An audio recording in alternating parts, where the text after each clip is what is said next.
बिस्मिल्लाहिर्रहमानिर्रहीम। अस्सलाम वालेकुम नाज़रीन, आप यूट्यूब चैनल देख रहे हैं। मैं इमरान खान हूँ। साबिक़ वज़ीर-ए-आज़म इमरान खान साहब की एक मुलाकात और सियासी मंजरनामा तब्दील। यानी जो लोग माफ़ियों की बातें कर रहे थे, ये कह रहे थे कि इमरान खान साहब चलो माफ़ी मांग लें, चलो अफसोस का इजहार कर लें, चलो इमरान खान साहब इतना ही कह देंगे कौम से शर्मिंदगी है या कोई माफ़ी है। कोई कहता जी अदालत में जाके मांगे, कोई कहता जी पार्लियामेंट में आके कह दें, कोई कह रहा था जी कि किसी और जगह पे कह दें, चलो कौम के सामने स्टेटमेंट दे दें।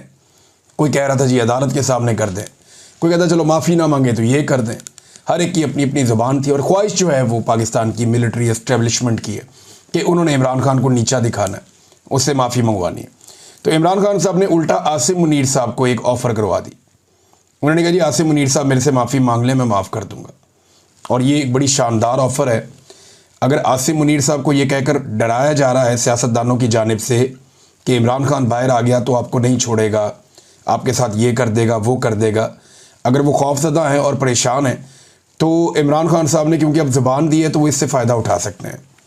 और उन्होंने ये मसला इमरान खान साहब ने हल कर दिया कि मैं कुछ नहीं कहूँगा और मैं माफ़ कर दूँगा मुझसे अगर आसिम मुनीर साहब माफ़ी मांग लें तो। अब एक तरफ पूरा निज़ाम इमरान खान को बोल रहा है माफ़ी मांगो, और जेल में बैठा हुआ कैदी नंबर 804 कह रहा है कि माफ़ी मुझसे मांगो। इमरान खान साहब का जो ये ट्वीट है ना, ये बड़ा खौफनाक है। पहले ट्वीट में आपको पढ़ के सुनाता हूँ, आप ज़रा आपको आइडिया हो जाए कि मामलात की इंटेंसिटी कहाँ पे है। देखें, बहनें मिली लंबे अरसे के बाद, अलीमा खान साहबा और बाकी लोग जाकर मिले, पार्टी के लोग भी मिले। तो जैसे ही मिले वैसे ही जो इमरान खान साहब का ट्वीट है उसकी शिद्दत आपको बताएगी कि आज इमरान खान साहब कहाँ खड़े हैं। इमरान खान साहब ने ये दो हिस्सों में उनका ट्वीट छपा है उनके अपने ऑफिशियल ट्विटर से। वो कहते हैं कि आसिम मुनीर, पहला लफ्ज़ ही आसिम मुनीर है। आसिम मुनीर में ताकत की बहुत भूख है, इसीलिए इसने बदतरीन आमरीत कायम कर रखी है। मुझसे माफ़ी का मुतालबा करने के बजाय आसिम मुनीर को मुझसे माफ़ी मांगनी चाहिए। 9 मई उसी ने करवाई जिसने CCTV फुटेज चुराई। इस वक्त 9 मई आसिम मुनीर की इंश्योरेंस पॉलिसी है। मुल्क में हाइब्रिड सिस्टम नहीं, आसिम मुनीर की डिक्टेटरशिप कायम है। इसीलिए ट्रंप ने शहबाज शरीफ की बजाय आसिम मुनीर को बुलाया है। फस्तायत और जबर में तमाम हुदूद पार करते हुए मेरे ख़ानदान के गैर सियासी लोगों को मुसलसल निशाना बनाया जा रहा है। मेरे 2 भांजों शारेज़ और शेर शाह को भी अगवा कर दिया गया, हालांकि इनका सियासत से कोई ताल्लुक़ नहीं है। मेरा भांजा शारेज़ जो एक बेहतरीन एथलीट है, उसे भी उठा लिया गया। मुझे मुकम्मल तौर पर कैद तन्हाई में रखा गया है। 3 माह में मेरी महज 3 मुलाकातें करवाई गई हैं। मेरे वकला और अहले खाना तक से मुलाकातें कई माह से रोक दी जाती हैं। ये सब कुछ मुझ पर दबाव डालने के लिए किया जा रहा है। मेरे साथ 8 माह से बुशरा बेगम को भी कैद तन्हाई में रखा गया है। ऐसा सलूक औरतों के साथ पाकिस्तान की तारीख में कभी नहीं किया गया।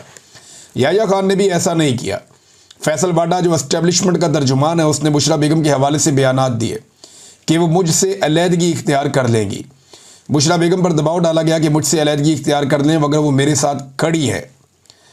इससे पहले जब आसिम मुनीर को DG/ISI के ओहदे से हटाया तो उसने जुल्फ़ी बुखारी के ज़रिए बुशरा बेगम से रब्ते की कोशिश की, लेकिन उन्होंने इनकार कर दिया। इसीलिए आज उनके साथ ये बदतरीन सलूक किया जा रहा है। उन्हें कैद तन्हाई में रखा गया है। उनको ख़राब हालात में रखे जाने पर करंट लग चुका है और ज़ख़म आ चुके हैं। उनको इस्तेमाल के लिए गंदा पानी दिया जाता है। इन पर हर तरह का जुल्म जारी है। ये सब कुछ आसिम मुनीर करवा रहा है। इसमें ना कोई इखलाकियात हैं और ना इस्लाम की समझ है। आसिम मुनीर के लिए मेरा पैगाम है कि मुझ पर दबाव बढ़ाने के लिए चाहे मेरे ख़ानदान में से जिस मर्ज़ी को कैद में डाल दो, मैं ना झुकूँगा ना इस जुल्म को कबूल करूँगा। मैं अपनी हकीकी आज़ादी की जद्दोजहद हर हाल में जारी रखूँगा। आसिम मुनीर पाकिस्तान के साथ वो कर रहा है जो मोहसिन नकवी ने क्रिकेट के साथ किया है। अदलिया तबाह, मीडिया खामोश और पुलिस से ऐसे काम करवाए जा रहे हैं जिससे वो क्रिमिनलाइज हो चुकी है। ऐसा तो याह्या खान के दौर में भी नहीं हुआ। पुलिस को तहरीक इंसाफ के लोगों के खिलाफ इस्तेमाल किया जा रहा है, जिसकी वजह से मुल्क में जराइम की शरह बढ़ गई है। मुल्क में बेरोज़गारी उरूज पर है। SIFC से मईशत ठीक नहीं होती बल्कि अवाम के एतमाद और कानून की हुक्मरानी से ठीक होती है। इन चोरों को हम पर मुसल्लत कर दिया गया है जिनकी करप्शन और मनी लॉन्ड्रिंग के सबूत मुझे खुद ISI देती रही है। जो शख्स भी तहरीक इंसाफ छोड़ देता है उसके सारे केस माफ़ कर दिए जाते हैं। जब भी डिक्टेटरशिप आती है जजेस को साथ मिलाकर ही निज़ाम पर काबिज होती है। इस वक्त बेज़मीर जजेस की वजह से पाकिस्तान में कानून की हुक्मरानी मुकम्मल ख़त्म हो चुकी है। 26वीं आईनी तरमीम के बाद अदलिया बिल्कुल ही गुलाम बन चुकी है। बेज़मीर जजेस इंसानी हकूक़ की पामाली के ख़िलाफ़ एक्शन नहीं ले रहे।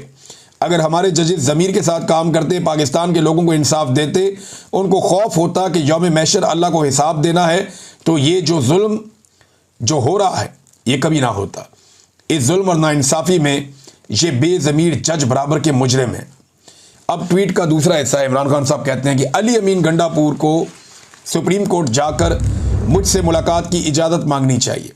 इससे पहले बजट पर भी मुझसे मुशावरत और मुलाकात नहीं की गई।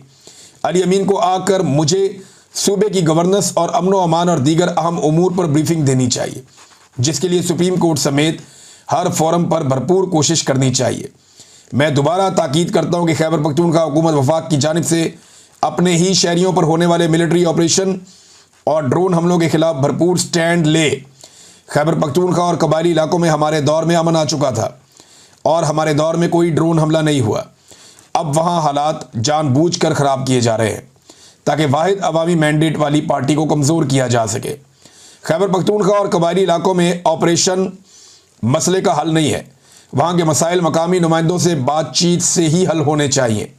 ड्रोन हमलों और फौजी ऑपरेशन से दहशतगर्दी बढ़ती है।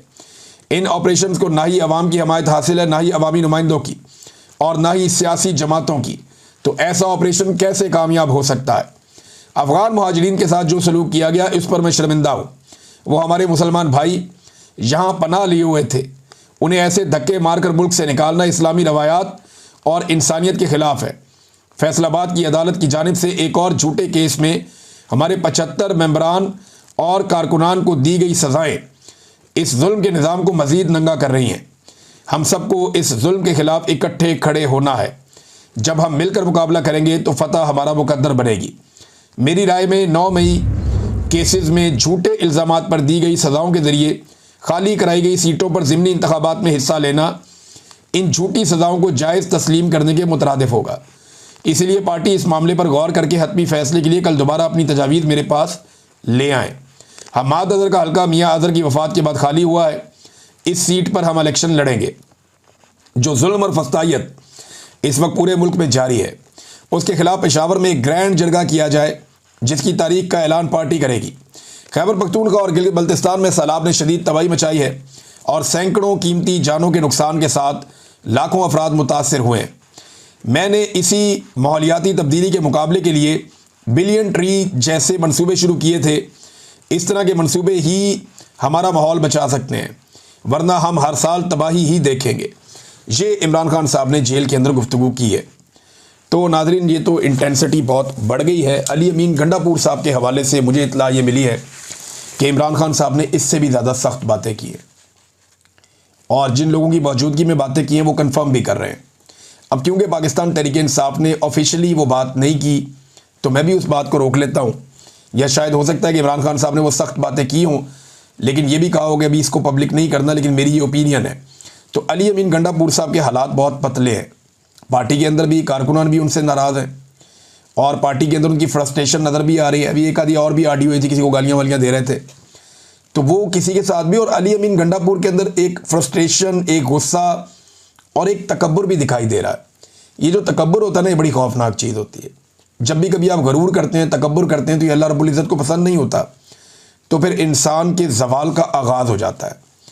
बहरहाल इमरान खान साहब ने ताबड़तोड़ किस्म के अटैक किए। 9 मरतबा इमरान खान साहब ने अपने इन 2 ट्वीट्स के अंदर आसिम मुनीर का नाम लिया है। ट्वीट के 2 हिस्से हैं ना, एक पहला और एक दूसरा। जो पहला हिस्सा है उसमें 9 मरतबा इमरान खान साहब ने आसिम मुनीर का नाम लिया। अब पाकिस्तान तहरीक इंसाफ में जो एक सोच पैदा हो रही थी कि हम वफा मत करेंगे, ये करेंगे, वो तो वार दी इमरान खान ने। तहरीक इंसाफ की लीडरशिप कहाँ है? बाहर है। तहरीक इंसाफ की लीडरशिप कहाँ है? अपने घरों में। तहरीक इंसाफ की लीडरशिप कहाँ है? कोई असम्बलियों में, कोई सेनेट में। तहरीक इंसाफ की लीडरशिप कहाँ है? एक सूबे में उनकी हुकूमत है। तो वो इंजॉय करने के बावजूद वो डरे हुए हैं एस्टेब्लिशमेंट से और मफामत करना चाहते हैं। और एक आदमी जो जेल में है और बदतरीन जेल काट रहा है, रोज़ाना मार खा रहा है, ज़हनी और जिस्मानी टॉर्चर सह रहा है, और ये टॉर्चर ही है जिस तरह उसको रखा गया इस उम्र में इमरान खान साहब को। तो इन सारी चीज़ों के बावजूद, अपने ख़ानदान को गिरफ्तार करवाने के बावजूद, बार बार बहनों की गिरफ्तारी होने के बावजूद, चादर और चार दीवारी का तकद्दुस बार बार पामाल होने के बावजूद, अपनी जान को खतरा होने के बावजूद वो आदमी डटा हुआ, वो कहता डील नहीं करनी इनके साथ ऐसी तैसी। हाँ, मैं माफ़ कर दूंगा लेकिन माफ़ी नहीं मांगूंगा। ये जनाब इमरान खान साहब हैं और इससे ये पता चलता है कि इमरान खान साहब आज कहाँ खड़े हैं। वो जिन लोगों को माफ़ियों का बड़ा शौक था ना, उन लोगों की अच्छी खासी अब तसल्ली हो गई होगी और उनको आइडिया हो जाना चाहिए कि इमरान खान साहब की सोच क्या है और वो मामले को किस तरफ लेकर जा रहे हैं। अली अमीन साहब के बारे में बड़े ही सख्त अल्फाज थे इमरान खान साहब के, लेकिन क्योंकि पाकिस्तान तहरीक इंसाफ ने भी इस बारे में कोई फ़ैसला नहीं किया कि ये बात बाहर लानी है या नहीं लानी, लेकिन कुछ जर्नलिस्ट हैं उन्होंने रिपोर्ट भी किया। ज़ुबैर अली खान साहब ने रिपोर्ट किया, उन्होंने यहाँ तक रिपोर्ट कर दिया कि अली अमीन आसिम मुनीर और एस्टेब्लिशमेंट वगैरह के साथ मिलके कोई पाकिस्तान तहरीक इंसाफ को तोड़ना चाहते हैं, ऐसी चीज़ भी उन्होंने रिपोर्ट की। लेकिन मेरी इत्तला के मुताबिक काफ़ी सख्त बातें हैं जो अली अमीन के बारे में इमरान खान साहब ने कही, और ये कोशिश भी नहीं करते इमरान खान साहब को जाकर मिलने की। इन्हें डर है कि इमरान खान साहब पता नहीं इनके बारे में कोई बहुत सख्त फैसला कर लेंगे। तो एक तो नादरीन जी है। अच्छा, एक और आप ये देखें, एक बड़ी वायरल हो रही है एक चीज़ कि नवाज शरीफ की और इमरान खान साहब की जेल में फ़र्क। ये देखें ना, इमरान खान साहब जेल से क्या मंगवाते हैं और नवाज शरीफ साहब जेल से क्या मंगवाते हैं। नवाज शरीफ साहब लिखते हैं जनाब फ़लाँ फ़लाँ बंदा मुझे मिले, फ़लाँ फ़लाँ बंदा मुझे मिले, कोई डॉक्टरों के नाम दे रहे हैं, कोई बंदों के नाम बता रहे हैं, फिर बता रहे हैं खाना, तारीखें साथ लिखी हुई हैं जनाब, करेले, कीमा, चावल, पालक गोश्त, आलू गोश्त, चिकन कढ़ाई चावल, अच्छा जी भिंडियाँ गोश्त कढ़ाई, और पता नहीं क्या, कोई दाल माश, बैंगन गोश्त, पालक गोश्त। तो ये मियाँ साहब का जो आता था लिस्ट या लवाजमात, वो जेल से ये होते थे। 22 मुलाकातों की एवरेज मियाँ साहब की निकल रही थी, 20-22 मुलाकातों की पर डे। जितने दिन वो कैद रहे, बोलते वो कैद रहे ही नहीं, बड़े आज़ाद ही रहे मियाँ साहब, लेकिन जितने दिन वो जेल में रहे उनकी 20-22 मुलाकातें एवरेज हर दिन के हिसाब से होती थी। 200-200, 300-300 बंदा जेल के बाहर आराम से खड़ा होता था और बिल्कुल वीआईपी माहौल में होते थे। मियाँ साहब के बाद लिस्ट आती थी, मियाँ साहब टिक मार्क करते थे, ये बुला लो, ये बुला लो, ये बुला लो, बंदे अंदर आ जाते थे। मौजें लगी हुई थी मियाँ साहब की जेल में। एक वो जेल थी और एक ये जेल है जिसमें इमरान खान साहब इनकलाबी किताबें मंगा के पढ़ रहे हैं। सलाउद्दीन अयूबी की इमरान खान साहब किताब पढ़ रहे हैं। अब इन्होंने जेरूसलम फतह किया था, एक बहुत बड़े फातेह हैं, खिलाफत के ऊपर किताब पढ़ रहे हैं, फ़लस्तीन के ऊपर किताब पढ़ रहे हैं, और मुस्लिम माइंड्स के ऊपर किताब पढ़ रहे हैं, इनकलाबी किताबें पढ़ रहे हैं, lost Islamic history Imran Khan साहब पढ़ रहे हैं। तो ये वो चीज़ें हैं जो इंसान को मज़ीद मजबूत करती हैं, और नैरेटिव बिल्डिंग जो इमरान खान साहब की है वो तो पहले ही बहुत कमाल है। तो ये इमरान खान साहब ने वक्त ज़ाया नहीं किया ये लिस्ट लिखने में कि मैंने कल क्या खाना है, परसों क्या खाना है, तरसों क्या खाना है। ये मैंने शहबाज शरीफ की भी लिस्टें पढ़ी हुई हैं, नवाज शरीफ की भी पढ़ी हुई हैं। तो उनमें कितना फ़र्क है देखें आप, दोनों की जेल में फ़र्क है, दोनों की ज़िंदगी में फ़र्क है, और अवामी मकबूलियत में भी दोनों का ज़मीन आसमान का फ़र्क है। नाज़रीन, जो एक इंतहाई अफसोसनाक सूरत हाल पैदा हो गई है सैलाब के बाद, दरियाए सतलुज में और दरियाए चनाब में भारत ने बहुत पानी छोड़ दिया, क्योंकि भारत में भी बहुत बारिशें हो रही हैं और दरियाए तवी जिस तरह पुलों को बहाता हुआ लेकर जा रहा है। पाकिस्तान में कई दहाइयों के बाद इस तरीके से भारत की जानिब से पानी छोड़ा गया है। अब भारत जब दिल करता है पाकिस्तान का पानी बंद कर देता है, जब दिल करता है छोड़ देता है। कई देहात ज़ेरे-आब आ गए हैं। सियालकोट जो है वो बारिशों की वजह से पूरा शहर डूब गया है। नारोवाल की बड़ी खौफनाक सूरत हाल है। चावल की खड़ी फसलें जो है उनके ऊपर अब पानी तैर रहा है। आबादियाँ जो है वो पानी में डूब चुकी हैं और किसानों का बहुत ज़्यादा नुकसान हो रहा है, बहुत ज़्यादा नुकसान हो रहा है। अब जितनी रेजिडेंशियल सोसाइटीज़ पानियों के रस्तों में बनाई गई थी, उनके अंदर पानी दाखिल होने का ख़तरा बहुत बढ़ गया है। लाहौर में अनाउंसमेंट की जा रही है, आज जब आप ये वीलॉग सुन रहे हैं तो आज शाम तक ये पानी क्रॉस करेगा लाहौर को और आगे जाएगा कसूर की जानिब, और यानी पत्तों की जानिब जाएगा, हेडबलों की तरफ जाएगा, और उससे पानी फिर ये आगे बढ़ेगा साहिवाल की जानिब, और वहाँ से आगे फर्दर दरिया सिंध की तरफ जाएगा पानी। अब ये 2 लाख क्यूसेक से ज़्यादा पानी है रावी में, और ये शायद 1988 के फ्लड के बाद इतना पानी बीच में कभी नहीं आया। तो ये बड़ी खौफनाक सूरत हाल है। अब तो पानी पे बहुत बंद बांधे हुए हैं। ख़तरा ये है, बहुत सारे दोस्तों से मेरी बात हो रही थी, वो कहते थे जी बहुत ख़तरात मौजूद हैं, अगर ये पानी मज़ीद बढ़ता है और इसकी मिकदार बढ़ती है तो फिर नुकसान का बड़ा अंदेशा है। जो रेजिडेंशियल सोसाइटियाँ उनमें अलीम खान साहब की है, एक दो और लोगों की है, कोई एक बता रहे थे कि लेक सिटी है, एक का कोई और नाम है, मुझे नाम इनके याद नहीं है सोसाइटियों के, लेकिन वहाँ पे वो मट्टी के बंद बांधने की कोशिश कर रहे हैं। ये मट्टी के बंदों से कब रुकता है पानी? जब ये पानी आएगा अपने प्रेशर के साथ तो ये अपना रास्ता खुद ही बना लेगा।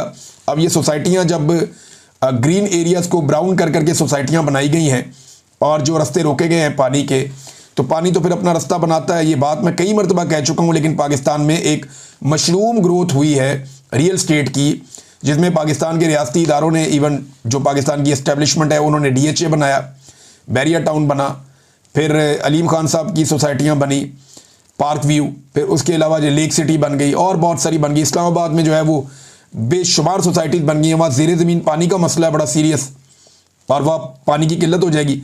अब इस्लामाबाद में जो मोटरवे के ऊपर सोसाइटियाँ बन रही हैं ना, उन्हें ये पता ही नहीं है कि उनके आसपास ऐसा कोई वाटर रिजर्व नहीं है जहाँ से वो ज़ेर ज़मीन पानी उनका पूरा होता रहेगा। तो फ्यूचर में उन्हें बड़ा सीरियस इशू होने जा रहा है कि वो पानी पीने का कहाँ से हासिल करेंगे या इस्तेमाल का पानी कहाँ से हासिल करेंगे। लेकिन लोग ये सोचे बगैर बड़े बड़े महंगे प्लॉट वहाँ पे ख़रीदते जा रहे हैं, और वो जो बेचने वाले हैं वो बेच के निकल जाएंगे। ये बात जो है वो बेचने वाले भी जानते हैं और ख़रीदने वालों को शायद आइडिया नहीं है, लेकिन हुकूमत ने जानबूझकर आंखें बंद की हुई हैं और ब्यूरोक्रेट्स वहाँ से अंधाधुंध पैसे कमा रहे हैं। रावी के किनारे बहुत सारी रिहायशी कॉलोनियों में अब ऐलान भी किया जा रहा है, लोगों को कहा जा रहा है कि अपना साजो सामान लेकर आप यहाँ से निकल जाएँ। सियालकोट डूबा हुआ है, नारोवाल डूबा हुआ है, और अभी जो लाहौर है वो भी ख़तरे में है, वहाँ पे अनाउंसमेंट्स की जा रही है। शादरा जो है उसके बारे में कहा जा रहा है कि वो भी ख़तरे में है, वहाँ पे पानी दाखिल हो सकता है, पहले भी हो चुका है पानी वहाँ पे दाखिल, और ये एक बड़ा ख़तरा है। कसूर में कई देहात जो है वो ज़ेरे-आब आ गए हैं, और लगातार पानी जो है सतलुज से आने वाला पानी, ये सतलुज और चनाब और रावी, ये 3 दरिया हैं, ये एक साथ मौजूद हैं। पहला दरिया सतलुज आता है बॉर्डर के करीब, उसके बाद एक दरिया रावी आता है, और उसके बाद अगला दरिया चनाब है।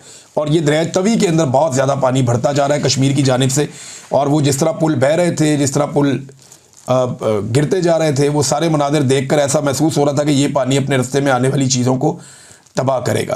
किसान पहले ही बहुत बुरी तरह तबाह हो गया, गंदम में उसको बहुत मार पड़ी है। अब अगर चावल में उसके साथ ये हो जाता है तो अगली फसल की तैयारी नहीं वो कर पाएगा। अगर ये पानी इकट्ठा हो जाता है ज़मीनों पर तो ज़मीन का नुकसान होता है, और दोबारा ज़मीन की तैयारी पे बहुत ठीक ठाक खर्चा आता है। वो खर्चा किसान कर नहीं पाएगा, क्योंकि किसान की पहले ही फसली तोड़ दी है इन्होंने, और गवर्नमेंट क्या इतना पैसा दे पाएगी किसान को? कैसे करेंगे ये सारा कुछ? मुझे तो समझ नहीं आ रही। और अभी फिर 300 रुपया कीमत मज़ीद बढ़ा दी गई है गंदम की फ़ी मन के ऊपर।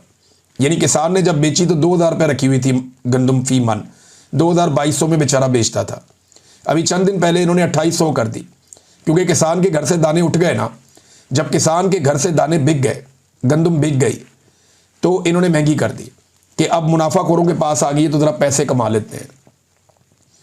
फिर उनका पेट नहीं भरा, 300 रुपया और बढ़ा दी, अब उसको 3100 तक ले गए। यानी जिसने 100 रुपये की गंदम खरीदी थी आज से 2 माह पहले या 3 माह पहले, 3 माह के अंदर उसका पैसा जो है वो लगभग 60% बढ़ गया। यानी जिसने 100 रुपये की खरीदी थी वो 160 रुपये की अब बेच सकता है। जिसने 1 करोड़ रुपए की गंदम खरीदी थी वो 1 करोड़ 60 लाख रुपए की अब गंदम बेच सकता है कोई इतना मुनाफा बख्श कारोबार? जिसने 1 अरब रुपए की गंदम खरीदी है उसने 60 करोड़ रुपया बनाया है 2-3 महीनों में। कौन सा कारोबार है जिसमें आप 2-3 महीनों में इतना पैसा बना सकते हैं? ये सारा इन्होंने पाकिस्तानी किसानों के साथ जुल्म किया है।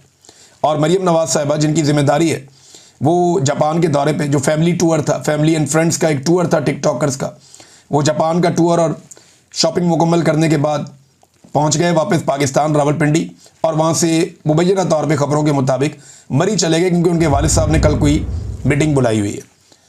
अब यहाँ पे पंजाब जो है वो डूब रहा है, लोगों की बुरी हालत है, वो उधर पहुँच गए। और ये करेंगे क्या? देखें, जब ये नीचे उतरेंगे ना, पंजाब में मैदानी इलाकों में आएंगे, जब ये चनाब पे आएंगे, रावी पे आएंगे, सतलुज पे आएंगे, तो ये क्या करेंगे मैं आपको बताता हूँ। ये हेलीकॉप्टरों पे अपने विजुअल्स बनाएंगे, ये याद रखिएगा, आपको नजर आएंगे। मे भी किसी जगह पे कश्ती के अंदर अपने विजुअल बनाएंगे, फिर आपको ये नज़र आएंगे कि जनाब ये अब गरीबों को पैसे बांटते हुए आपको कहीं पे शायद नज़र आ जाए। अपनी तस्वीर और वीडियोस बनाएंगे, हेलीकॉप्टर चलाएंगे, लोगों के ऊपर राशन तकसीम करेंगे और राशन के बैगों के ऊपर अपने टब्बर की तस्वीरें लगाएंगे। ये भी आप याद रखिएगा।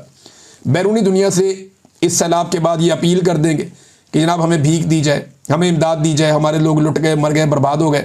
फिर नए नगमे जारी किए जाएंगे, म्यूज़िक जारी किया जाएगा, अखबारात का पेट भरा जाएगा, इश्तिहार दिया जाएगा, टीवी के ऊपर नगमे और अपीलें चलाई जाएंगी, इमदाद इकट्ठी की जाएगी, और फिर ये एक मरतबा दोबारा सैलाब मुतासरीन का माल उसी तरह खा जाएंगे जैसे ये हमेशा सैलाब मुतासरीन का माल खाते रहे। और किसान बेचारा कई साल तक अपनी कमर सीधी करता रहेगा, वो गंदम लगाने में उसको दिक्कत का सामना होगा, कोई उनका पुरसाने हाल नहीं होगा, क्योंकि ये हुक्मरान जाली फार्म 47 के ज़रिए आए, इनको पता है कि मौजूदा एस्टेब्लिशमेंट इनके बगैर नहीं रह सकती, तो ये एस्टेब्लिशमेंट की इंश्योरेंस पॉलिसी है और एस्टेब्लिशमेंट इनकी है। तो इन्होंने एस्टेब्लिशमेंट को खुश रखना है, जूते पॉलिश करते रहेंगे, आवाम को कुछ देने की ज़रूरत नहीं है। दोबारा जब भी इलेक्शन होगा बड़े आराम से ये लोग जूते पॉलिश करेंगे और जाली फॉर्म 47 लेकर दोबारा से इक्तदार में आकर बैठ जाएंगे। ये करना है इन्होंने। और गंदम के साथ जो किया वो मैंने आपको बता दिया। ख्वाजा आसिफ साहब ने जो ज़िमनी इलेक्शन होने जा रहा है उसमें देखिए इमरान खान साहब ने तो मना कर दिया कि ना लड़े, और अब मुबैना तौर पे जो पार्टी है उसने भी फैसला कर दिया कि नहीं लड़ना चाहिए। लेकिन मैं हैरान होता हूँ ख्वाजा आसिफ साहब कैसे ढिठाई से कह देते हैं कि पंजाब में शायद नून लीग मकबूल है और शायद नून लीग को पंजाब में वोट पड़ने लगे। ख्वाजा आसिफ साहब के दावे हैं और दावा वो ये करते हैं कि जनाब बड़ी मकबूल हो गई जनाब पंजाब में PMLN, लिहाजा PTI जो है वो इलेक्शन से भाग गई। और for God sake Khwaja Sahab, for God sake, आप भी इलेक्शन हारे हैं खातून से और नवाज शरीफ भी इलेक्शन हारे हैं खातून से, और दोनों खवातीन को जो आप लोगों ने निशान इबरत बनाया है ये सारी दुनिया जानती है। ख्वाजा साहब ये ट्वीट करने की बजाय अपने शहर की हालत देखें। बारिश के बाद आपका पूरा शहर डूबा हुआ है, वहाँ पे लोग जाँ बहक भी हुए हैं, नाले टूट गए हैं, पानी बिफर गया है। उसकी तरफ तवज्जो देने की बजाय आपकी तवज्जो आज भी आपकी घटिया सियासत के ऊपर ही है। एस्टेब्लिशमेंट के कंधे के ऊपर चढ़ के कब तक आप लोग इक़्तिदार के मज़े लेंगे? एक दिन एस्टेब्लिशमेंट आपको पटक देगी, और अगर नहीं पटकेगी ना तो अवाम आपको और एस्टेब्लिशमेंट को दोनों को उठा के पटक देगी। ये बात मैं अच्छी तरह जानता हूँ। एस्टेब्लिशमेंट को अपनी इज्जत अगर अजीज़ है तो वो इमरान खान से माफ़ी मांगे, कौम से माफ़ी मांगे और साइड पे हो जाए। मांगो ना माफ़ी, क्या हो गया भाई? गलती की है तो माफ़ी मांग लो। डिटाई किस बात की है भाई? एस्टेब्लिशमेंट ने गलती की है, एस्टेब्लिशमेंट ने बेईमानी और फ्रॉड किया है तो माफ़ी मांगे। अवाम का मैंडेट चोरी किया तो मांगे माफ़ी। अवाम की उमंगों के खिलाफ लाकर चोरों डकैतों को लाके बिठाया जिनको ये खुद कहते थे तो मांगे माफ़ी।